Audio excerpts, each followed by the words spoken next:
छोटा जादूगर। छोटा जादूगर एक ऐसी कहानी है जिसमें बीमार माँ की सेवा में एक बच्चा अपना बचपन छोड़कर पारिवारिक जिम्मेदारी निभाता है।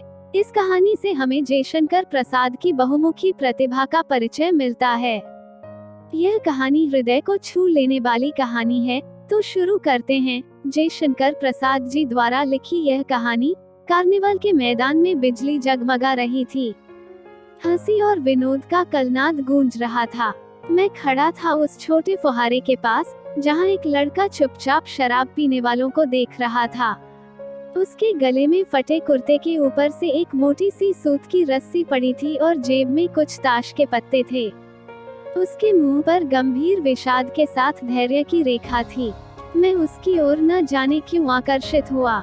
उसके अभाव में भी संपन्नता थी। मैंने पूछा, क्यों जी, तुमने इसमें क्या देखा? मैंने सब देखा है। यहाँ छुरी फेंकते हैं, खिलौनों पर निशाना लगाते हैं, तीर से नंबर छेदते हैं। मुझे तो खिलौनों पर निशाना लगाना अच्छा मालूम हुआ।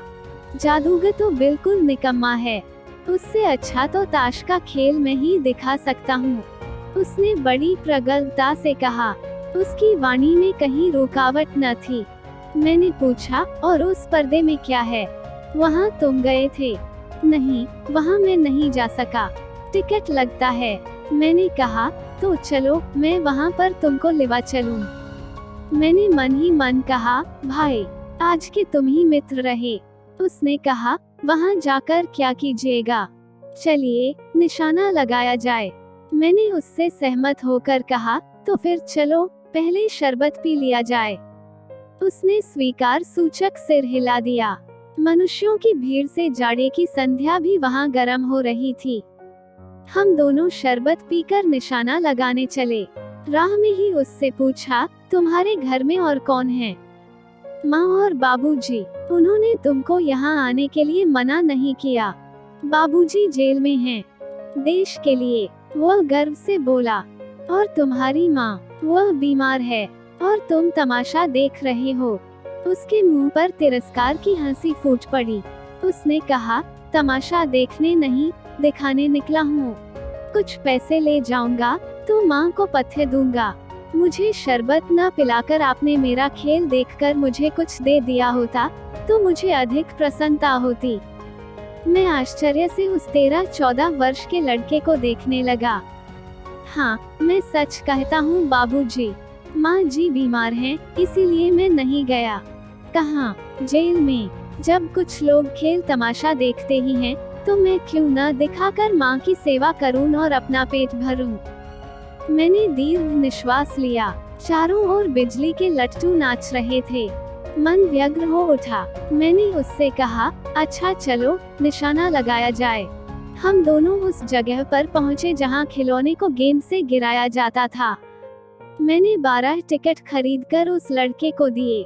वह निकला पक्का निशानेबाज। उसकी कोई गेंद खाली नहीं गई। देखने वाले दंग रह गए। उसने 12 खिलौनों को बटोर लिया, लेकिन उठाता कैसे? कुछ मेरी रुमाल में बंधे, कुछ जेब में रख दिए गए। लड़के ने कहा, बाबूजी, आपको तमाशा दिखाऊंगा। बाहर आइए, मैं चलता हूँ। वो 9-2-11 हो गया। मैंने मन ही मन कहा, इतनी जल्दी आंख बदल गई। मैं घूमकर पान की दुकान पर आ गया। पान खाकर बड़ी देर तक इधर उधर टहलता देखता रहा। झूले के पास लोगों का ऊपर नीचे आना देखने लगा। अकस्मात किसी ने ऊपर के हिंडोले से पुकारा, बाबूजी। मैंने पूछा, कौन? मैं हूँ छोटा जादूगर। कलकत्ते के सुरमाई बोटेनिकल उद्यान में लाल कमलनी से भरी हुई एक छोटी सी झील के किनारे घने वृक्षों की छाया में अपनी मंडली के साथ बैठा हुआ मैं जलपान कर रहा था। बातें हो रही थीं। इतने में वही छोटा जादूगर दिखाई पड़ा। हाथ में चारखाने का खादी का झोला, साफ जांघिया और आधी बाहों का कुर्ता। सिर पर मैला रुमाल सूत की रस्सी से बंधी हुई थी। मस्तानी चाल में झूमता हुआ आकर वह कहने लगा, बाबूजी, नमस्ते। आज कहिए तो खेल दिखाऊं? नहीं जी, अभी हम लोग जलपान कर रहे हैं। फिर इसके बाद क्या गाना बजाना होगा बाबूजी? नहीं जी, तुमको ... क्रोध से मैं कुछ और कहने जा रहा था। श्रीमती जी ने कहा, दिखलाओ जी, तुम तो अच्छे आए, भला कुछ मन तो बहले। मैं चुप हो गया, क्योंकि श्रीमती जी की वाणी में वह माँ की सी मिठास थी जिसके सामने किसी भी लड़के को रोका नहीं जा सकता। उसने खेल आरंभ किया। उस दिन कार्निवल के सब खिलौने उसके खेल में अपना अभिनय करने लगे। भालू मनाने लगा, बिल्ली रूठने लगी, बंदर घुड़कने लगा, गुड़िया का ब्याह हुआ, गुड्डा वर काना निकला। लड़के की वाचालता से ही अभिनय हो रहा था। सब हंसते लोटपोट हो गए। मैं सोच रहा था, बालक को आवश्यकता ने कितना शीघ्र चतुर बना दिया। यही तो संसार है। ताश के सब पत्ते लाल हो गए, फिर सब काले हो गए। गले की सूत की डोरी टुकड़े टुकड़े होकर जुड़ गई। लट्टू अपने से नाच रहे थे। मैंने कहा, अब हो चुका, अपना खेल बटोर लो, हम लोग भी अब जाएंगे। श्रीमती जी ने धीरे से उसे 1 रुपया दे दिया। वो उछल उठा। मैंने कहा, लड़के, छोटा जादूगर कहिए, यही मेरा नाम है, इसी से मेरी जीविका है। मैं कुछ बोलना ही चाहता था कि श्रीमती जी ने कहा, अच्छा, तुम इस रुपए से क्या करोगे? पहले भरपेट पकौड़ी खाऊंगा, फिर एक सूती कंबल लूंगा। मेरा क्रोध अब लौट आया। मैं अपने पर बहुत क्रोध होकर सोचने लगा, ओह, कितना स्वार्थी हूँ मैं। उसके 1 रुपया पाने पर मैं ईर्ष्या करने लगा था। वो नमस्कार करके चला गया। हम लोग लता कुंज देखने के लिए चले। उस छोटे से बनावटी जंगल में संध्या साए साए करने लगी थी। अस्ताचलगामी सूर्य की अंतिम किरण वृक्षों की पत्तियों से विदाई ले रही थी। एक शांत वातावरण था। हम लोग धीरे धीरे मोटर से हावड़ा की ओर आ रहे थे। रह रहकर छोटा जादूगर स्मरण हो आता था। तभी सचमुच वह एक झोपड़ी के पास कंबल कंधे पर डाले मिल गया। मैंने मोटर रोककर उससे पूछा, तुम यहाँ कहाँ? मेरी माँ यहीं है ना?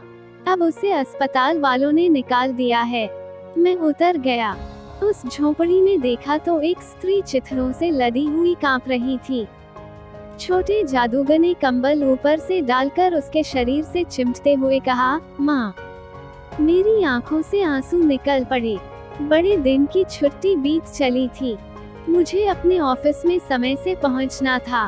कलकत्ते से मन उब गया था। फिर भी चलते चलते एक बार उस उद्यान को देखने की इच्छा हुई। साथ ही साथ जादूगर भी दिखाई पड़ जाता तो और भी। मैं उस दिन अकेले ही चल पड़ा। जल्द लौट आना था। 10 बज चुके थे। मैंने देखा कि उस निर्मल धूप में सड़क के किनारे एक कपड़े पर छोटे जादूगर का रंगमंच सजा था। मैं मोटर रोककर उतर पड़ा। वहाँ बिल्ली रूठ रही थी। भालू मनाने चला था। ब्याह की तैयारी थी। यह सब होते हुए भी जादूगर की वाणी में वह प्रसन्नता की तरी नहीं थी। जब वह औरों को हंसाने की चेष्टा कर रहा था, तब जैसे स्वयं कांप जाता था, मानो उसके रोए रो रहे थे। मैं आश्चर्य से देख रहा था।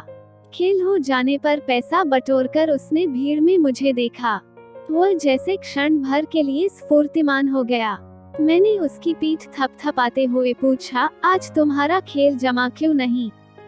माँ ने कहा है कि आज तुरंत चले आना। मेरी अंतिम घड़ी समीप है। अविचल भाव से उसने कहा, तब भी तुम खेल दिखलाने चले आए। मैंने कुछ क्रोध से कहा, मनुष्य के सुख दुख का माप अपना ही साधन तो है। उसके अनुपात से वह तुलना करता है। उसके मुंह पर वही परिचित तिरस्कार की रेखा फूट पड़ी। उसने कहा, क्यों न आता? और कुछ अधिक कहने में जैसे वह अपमान का अनुभव कर रहा था। क्षण भर में मुझे अपनी भूल मालूम हो गई। उसके झोले को गाड़ी में फेंककर उसे भी बैठाते हुए मैंने कहा, जल्दी चलो। मोटर वाला मेरे बताए हुए पथ पर चल पड़ा। कुछ ही मिनटों में मैं झोंपड़े के पास पहुंचा। जादूगर दौड़कर झोंपड़े में माँ माँ पुकारते हुए घुसा। मैं भी पीछे था, किंतु स्त्री के मुंह से बे निकलकर रह गया। उसके दुर्बल हाथ उठकर गिर गए। जादूगर उससे लिपटा रो रहा था। मैं स्तब्ध था। उस उज्जवल धूप में समग्र संसार जैसे जादू सा मेरे चारों ओर नृत्य करने लगा। यदि आप वीडियो अभी भी देख रहे हो तो प्लीज चैनल को सब्सक्राइब करें एवं वीडियो को लाइक करें। थैंक्स, मिलते हैं अगले पार्ट में, तब तक के लिए बाय बाय।